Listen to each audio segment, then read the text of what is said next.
Convicted transgender prisoner Barbie Kardashian, who a court heard posed a significant threat to the general public, has been released from Limerick Prison, where she had been serving a sentence for making threats to torture, rape and kill her mother. Into leader Peadar Tóibín has said the decision to release Barbie Kardashian early is very hard to understand, and he joins me now. Good morning to you, Peadar. Good morning to you. And thanks for coming on with us today. Why is the early release so difficult to understand? Well, I suppose, first of all, given the fact that Barbie Kardashian was involved in such a horrendous crime in the outset, he basically was in a situation where he threatened to kill, rape and torture his mother.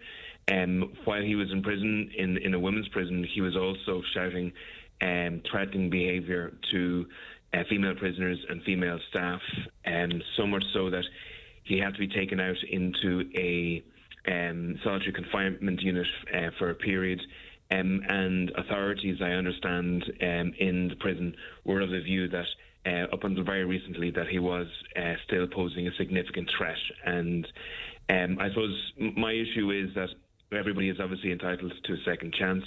When a person has fulfilled their penalty and their period in prison, they should be given a second chance. But in this situation, Barbie Kardashian was released early from prison without serving his full sentence. And I suppose my real worry about this particular situation is that gender dysphoria is real. It's not easy for anybody, and we need to treat all our citizens with respect and decency. But we also need to have our society based on logic and science and evidence. And the government has introduced, obviously, what's called the Gender Recognition Act. It's in place for about 10 years at the moment. And the problem with the Gender Recognition Act is that anybody can change their gender without any gatekeeper, without any psychiatrist or psychologist or doctor, and they can do it for any reason. And in that scenario, what can happen is individuals, for the wrong reasons, opportunistically can change their gender. And the government, it's an incredible situation, has put male-born sex offenders into women's prisons, and that's not logical, it's not safe, and it's not right, and it's not respectful of women's rights. He went on to say that putting Barbie Kardashian in there in the first place shows that gender ideology trumps the safety of female prisons and female prison staff as well. Yeah, so the whole reason, the logic that we have female safe spaces is because, unfortunately, most assaults, violence and sexual assaults carried out on women are perpetrated by men. And that's, the logic of female safe spaces, whether it be changing rooms or toilets or prisons or whatever, is on that basis. But that logic has been turned completely on its head at the moment. And, this is part of it, I think, the government are embarking on a kind of campaign of social engineering. So in the last number of years, we've seen the HSE put out statements saying, in terms of cervical check, which is a really, really important tool against cervical cancer, they've issued literature which is basically talks about people with the cervix instead of using the word woman. And teachers are being told on their in-service days not to use the words mother and father in class because they're being told it's not inclusive enough. On the NCCA links on their websites for teachers not to use the words boys and girls in class for the same reason. And, we even had the former Taoiseach there, Leo Varadkar, saying that Irish rugby should reverse its decision to make it a women's only sport, a female only sport, despite the fact that if a man plays a competitive rugby against a woman, they have obviously a serious advantage physically and can inflict enormous damage in terms of women in that sport. And so we have this real kind of confusion where ideology now is starting to trump cop on, is starting to trump science, is starting to trump common sense. And unfortunately, that gender ideology is being pushed by the government even into places like prisons. And that's why we in Aontú brought about a bill which simply says that male-born sex offenders should not be put into women's prisons, that women are entitled to either, be in that safe space or work in that safe space in a safe manner and not under threat from a male-born sex offender. It's interesting, just for the sake of discussion, when you were making reference to Barbie Kardashian, you said him. Now, I was saying she in my introduction to you, again, because I was going by that Gender Recognition Act of 2015, Sure. Peadar, which is preferred gender is legally recognised in some way. Is that deliberate with you that you're saying he? Yeah, my attitude is that if we delete science from this, so the vast majority of your listeners, if I ask them, can a man get pregnant and have a baby, they'll say, of course not. The vast majority of your listeners will believe that, if I ask them what is a woman, they'll say, well, it's a female adult.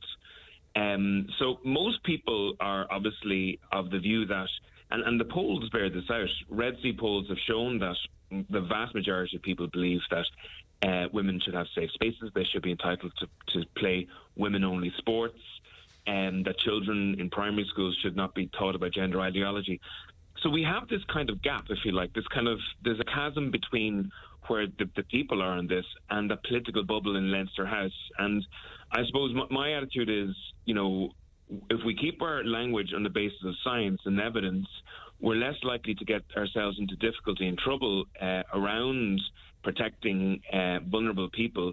And that's why I suppose I use the scientific terminology rather than the ideological terminology that the government is legislating for at the moment. And and that's not to say that I don't understand that there are people who have gender dysphoria. And as I said at the start, those people need all the support that they can get. It's not easy, but that support again should be science-based. Like one of the difficulties with this ideological journey that the government has been on is that they have introduced an idea called gender affirmation. And gender affirmation is basically if a child in a school maybe feels that they are of a different gender, the school and society just affirms that feeling. And the strange thing is that most European countries now recognise that for actually a very dangerous path. And the NHS in England, the health services in France and Norway, for example, they're advising not to do that. And the reason they're advising not to do that is by going down the direction of affirming children's, particular feelings at a given time, that can lead them down to a situation where they're taking kind of puberty blockers, which are chemicals which do enormous physical damage, or they're having operations which are irreversible. And of course, some of these children then regret what they've done and they want to detransition. But at that stage, the actions that they've taken have become irreversible. And another element of this is sometimes there's a comorbidity at the back of this feeling of being of a different gender. And that comorbidity could be something like autism, for example. But if the gender affirmation just happens, that comorbidity is never actually tackled. The individual child has gone down the route of changing gender and changing these chemicals and these operations, but still doesn't feel correct in themselves because the actual cause of the difficulty was never diagnosed or tackled. It was just the feeling was affirmed. And so we're learning more about this, and unfortunately the government is still stuck in an ideology that most, health services in the Western world is starting to say is actually quite troublesome and concerning. And what we're looking to do as a party is to try to inject a little bit of common sense, a little bit of science and evidence back into the system to make sure that those who are having difficulties get the help that they need, but we don't completely lose the run of ourselves in terms of putting people in danger. Did you think that the UK Supreme Court ruling defining a woman as somebody who is born biologically female, did you think that would set precedent and was a sort of a turning point in some way? So this kind of again shows how Ireland is kind of backwards in terms of this, because most of the European countries are now obviously stating the obvious here. They're saying that a woman is a female adult, but Ireland is still kind of captured, I think, in this idea and the ideology. And the funny thing, Professor Donal O'Shea, he works in the National Gender Service, and that's a service that is committed to supporting people with gender dysphoria. And he was in an Oireachtas committee giving evidence, and he actually said, and the word he used was that activists, gender ideology activists, are brainwashing politicians and HSE management when it comes to these gender recognition laws. So in the likes of Britain or France or Norway, for example, they tend to have a more robust, media which challenges a lot of these things. In Ireland, we have very good local media for sure, but on a national basis, we've only a small amount of media companies, and I don't think that these ideas are challenged enough in relation to this, and that's one of the reasons why Ireland is still probably an outlier, having this kind of historical understanding of gender ideology and its law. And in actual fact, Fianna Fáil and Fine Gael are now talking about introducing another gender into the Gender Recognition Act, one of non-binary, into the Gender Recognition Act. And then when you go down that route and you ask people how many genders there are, they'll say maybe there's 70 genders or there's 80 genders or there's, and then like we get into this, the space of the surreal in relation to all of this. Can I ask you before I'll let you go, having had time to reflect on, because Maria Steen has come up again and again on the programme over the last few days, as you can imagine, but her failure to meet the required 20 TDs and senators for the ballot paper, especially in light of what Senator Michael McDowell has said. What are your thoughts at this point? Yeah, no, I do believe that Fianna Fáil and Fine Gael sought to block Maria Steen. I think Maria Steen is a very bright, intelligent, articulate woman and would have made a big impact on this campaign. We have a threshold which is incredibly high in terms of getting selected or nominated for the presidential election. If you or I are standing in the locals, the Europeans, or the general election, pretty much it's very easy to get onto the ballot. And that means nobody's blocking anybody. The people make the decision. So all we ever said as a party is just let the people make the decision around this. But we had a case, obviously, where Fine Gael, dictated to their councillors to block individuals who were coming before the councils. And Fianna Fáil didn't go as far as that, but, in a nuanced fashion, let their councillors know that they didn't want them selecting people from outside of the party. Now, that's radically different than it was in 2011, when both of those parties basically facilitated a number of candidates getting on the ballot. And to show how undemocratic this is, in 2011, David Norris had 19% of support in the polls, and yet at that time he couldn't get a nomination. Now, to have an election process where a person's sitting at 19% in the polls and can't get a nomination, that's bananas in terms of a political system. Now, in terms of... But wasn't it? It was the independents at the end of the day that didn't support her. In the end of the day, there were about 6 independents, TDs and senators. Now, in terms of Michael McDowell, my focus really wasn't on Michael McDowell. He's entitled to say yes, no, or not, or whatever himself. My frustration with Michael McDowell is that he just wouldn't answer the phone to Maria's campaign for a period of about 10 days. I just thought, it's just respectful for a person to answer the phone and say yes or no.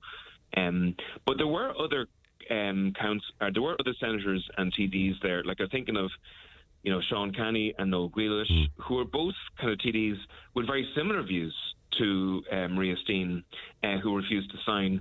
2 other senators, Crockwell and Victor Boyan, they get their votes from councillors. They were on the phone to those councillors looking for votes in the Shannon's election not 9 months ago. And yet, when dozens and dozens, up to about 100 councillors are ringing them over the last couple of weeks, they refused even to answer their phones. Why with those individuals did they not choose to support her, do you think? It's really, really strange, and that's the truth of it. And the fact that 6 people just were behaving in exactly the same way, not answering their phones, not speaking to anybody, refusing to have meetings, it leads me to believe that, these people made a decision that they weren't going to facilitate it. And I do think the government had a hand in that. And that's the truth of it, because there's no other logical reason. The problem in all of this is right now we have 3 candidates. They're very similar. 2 of them are identical in terms of the government candidates, and then Catherine. And Catherine's a decent woman, but she won't appeal to a good chunk of society. So right now we have about, I would say, hundreds of thousands of voters who have nobody to vote for. They've no voice in it. As a result, they're not engaged in the process, and many of them are unlikely to vote, and some of them are even talking about spoiling the vote at the moment, and that's bad for democracy. And, all of those senators and TDs should have put the country first, should have put the political system first rather than their own narrow party or political interests. And like I hear these politicians giving out regularly about the polarisation of Irish society, but the only way to stop democracy being polarised is to show that the democratic system works. And these TDs, unfortunately, prevented that happening by blocking, an eminently good candidate, a candidate that could have actually won the presidential election, and blocking her getting onto the ballot. Peadar, thank you for your time this morning. Thank you. Good morning to you. That's Deputy Peadar Tóibín there, who is